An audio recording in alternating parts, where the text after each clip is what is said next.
अस्सलाम वालेकुम, मैं हूं इरम। कुकिंग बाइट्स में आपको वेलकम करती हूं। आज बनेंगे रुई जैसे सॉफ्ट जालीदार फ्लफी बर्गर बन्स। क्या आपसे बर्गर बन सॉफ्ट नहीं बनते, पत्थर जैसे सख्त हो जाते हैं? बर्गर बन की डो में खटास क्यों आ जाती है? बेकरी से कई गुना सस्ते सिर्फ 50 रुपए के मैदे से रुई जैसे नरम सॉफ्ट फ्लफी जालीदार बर्गर बन ओवन के बगैर तवे पर कैसे बेक किए जाते हैं, चलिए शुरू करते हैं। बिस्मिल्लाहिर्रहमानिर्रहीम। बर्गर बन्स बनाने के लिए सबसे पहले इसकी डो तैयार करेंगे, जिसके लिए बाउल में शामिल करेंगे हाफ कप नीम गर्म दूध की जगह आप नीम गर्म पानी भी यूज कर सकते हैं। इसमें शामिल करेंगे 2 टेबल स्पून चीनी, 1 टीस्पून नमक डालकर दूध, चीनी और नमक को अच्छी तरह से मिक्स करेंगे। डो को सॉफ्ट और फ्लफी बनाने के लिए 2 टेबल स्पून डालेंगे कुकिंग ऑयल, 1 टेबल स्पून इसमें शामिल करेंगे खमीर, ड्राई ईस्ट भी जिसको बोलते हैं, नान बनाने के लिए यूज की जाती है। ये इंस्टेंट ईस्ट है जिसको फुलाने की जरूरत नहीं होती, डायरेक्ट आप इसको यूज कर सकते हैं। इसको दूध में मिक्स करने के बाद इसमें शामिल करेंगे 2 कप मैदा। मैदे को ज़रूर आपने छान कर इस्तेमाल करना है। मैदे को छानने से डो बहुत ज़्यादा सॉफ्ट और स्मूथ बनेगी। मैदा डालने के बाद अब इसमें शामिल करेंगे एक अंडा। अंडे को रूम टेम्परेचर पर आपने यूज़ करना है। अंडा डालने के बाद इन सब इंग्रेडिएंट्स को स्पैचुला से मिक्स करेंगे। बर्गर बन्स के लिए हमें एक सॉफ्ट और स्मूथ सी डो चाहिए। जितनी सॉफ्ट जितनी स्मूथ सी डो होगी उतनी ज़्यादा राइज होकर फूलेगी। स्पैचुला से डो को मिक्स करने के बाद आप देखेंगे कि वाटर कंटेंट इसमें बिल्कुल परफेक्ट है। डो को मिक्स करने के बाद स्पैचुला को साइड पे करेंगे, हल्के हाथों से इस डो को मिक्स करेंगे। डो पर हल्का सा ऑयल लगाकर 2 से 3 मिनट तक आपने डो को नीट करना है। बहुत ही अच्छी सॉफ्ट और स्मूथ सी डो होगी, उतने ही ज़्यादा सॉफ्ट और फ्लफी हमारे बर्गर बन्स बनेंगे इंशाल्लाह ताला।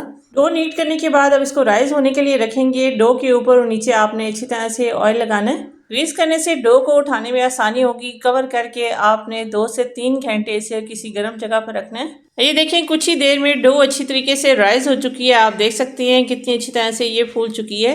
डो को इकट्ठा करने के बाद दोबारा से इसको एक बार पंच आउट करेंगे ताकि डो में जो एयर है सारी निकल जाए। डो का एक बड़े साइज का रोल बनाकर इक्वल साइज के पेड़े इसके काटेंगे। सिर्फ 2 कप मैदे से 6 बड़े साइज के बर्गर बन रेडी होंगे इंशाल्लाह ताला। सिर्फ 50 रुपए के मैदे से इतने सारे बर्गर बन्स तैयार हो जाते हैं। इनको रेडी करके आप इनको सेल आउट भी कर सकते हैं। ये एक बर्गर बन ही मार्केट में 50 रुपए का मिलता है। अब उस ट्रे को रेडी करेंगे जिसमें हमने बर्गर बन्स को बेक करना है। ऑयल या घी लगाकर इसको ग्रीस करने के बाद 1 टेबल स्पून मैदा डालकर हर तरफ इसको स्प्रेड करेंगे। मैदे को स्प्रेड करने से ट्रे में एक हल्की पतली सी मैदे की लेयर बन जाती है। ट्रे में हर तरफ मैदा फैलाने के बाद ये जो एक्स्ट्रा मैदा है इसको ट्रे से निकाल देंगे। आप चाहें तो इसकी जगह बटर पेपर भी यूज़ कर सकते हैं। आप चाहें तो मैदे की जगह बटर पेपर भी लगा सकते हैं, लेकिन बटर पेपर हर जगह पर आसानी से अवेलेबल नहीं होता। बर्गर बन के पेड़ों को दोबारा से रीशेप करते हुए इस ट्रे में रखेंगे। पेड़े बनाकर ऑयल से इनको ग्रीस करेंगे ताकि इनकी ऊपर की लेयर ड्राई ना हो। सारे पेड़ों को ग्रीस करने के बाद कपड़े से इनको कवर करेंगे। 15 मिनट्स के लिए डबल राइजिंग के लिए इन पेड़ों को रखेंगे ताकि दोबारा से फूल जाएं। अब एक छोटे बाउल में अंडा तोड़कर एग वाइट और एग योक को अलग करेंगे। एग योक को अच्छी तरह से फेंटने के बाद बर्गर बन्स के ऊपर अप्लाई करेंगे। आप चाहें तो अंडे को स्किप भी कर सकते हैं, लेकिन अंडा लगाने से बहुत ही अच्छा सा बर्गर बन्स का कलर आएगा। बेकरी जैसे लुक के लिए कुछ सफेद तिल भी इसके ऊपर अप्लाई करेंगे, जिससे ये और भी ज्यादा दिखने में खूबसूरत लगेंगे।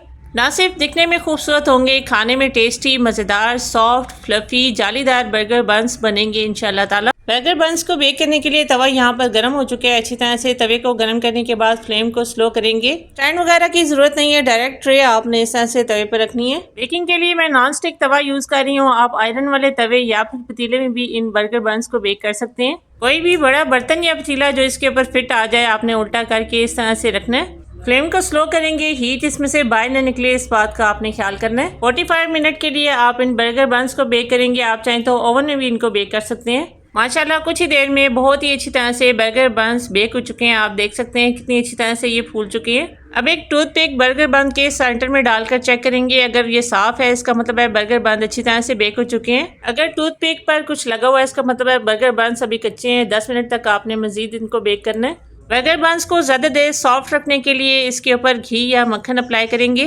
रुई की तरह नरम, जालीदार, सॉफ्ट, फ्लफी ये मज़ेदार बर्गर बन्स बनाकर आप इनको स्टोर भी कर सकते हैं। बच्चों के लंच में, शाम की चाय के साथ, जिस तरह मर्जी चाहें आप इन बर्गर बन्स को यूज़ कर सकते हैं। खाते खाते ख़त्म तो हो जाएंगे लेकिन सख्त नहीं होंगे। इसी तरह से ये नरम रहेंगे। जितना मर्जी चाहें आप इनको लंबे अरसे तक स्टोर करें। यहाँ पर अपने व्यूवर्स, अपनी प्यारी बहनों से रिक्वेस्ट करूँगी, रेसिपी ज़रा सी भी पसंद आए तो लाइक ज़रूर कीजिएगा।